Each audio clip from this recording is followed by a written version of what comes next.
Bollywood actress Sonakshi Sinha की actor Zaheer Iqbal से हुई शादी ने लोगों के मन में कई सवाल खड़े कर दिए हैं। जैसे इस तरह की शादियों का रजिस्ट्रेशन कैसे होता है।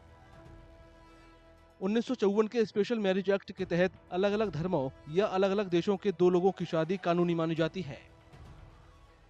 Basically, the objective of Special Marriage Act long back was to have, giving the legal sanctity, legal approval to the intercaste, interfaith marriage.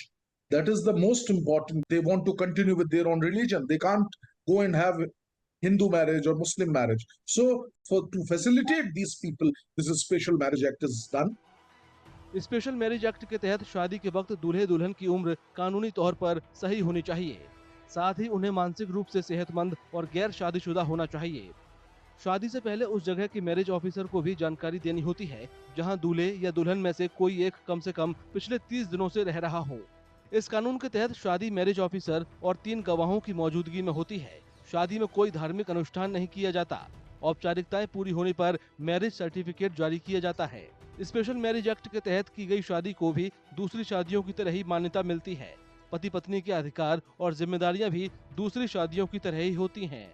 विशेष विवाह अधिनियम के तहत शादी का 30 दिनों के अंदर रजिस्ट्रेशन कराना होता है। रजिस्ट्रेशन इस बात का सबूत होता है कि शादी को कानूनी रूप से मान्यता हासिल है।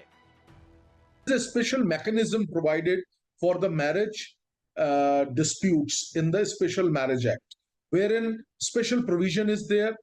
For divorce, they have to go to the court, whatever is the provision that is enumerated, that is mentioned in the Special Marriage Act. पिछले कुछ साल में कई भारतीय हस्तियों ने स्पेशल मैरिज एक्ट के तहत शादी की है। इनमें सैफ अली खान और करीना कपूर, कुणाल खेमू और सोहा अली खान शामिल हैं।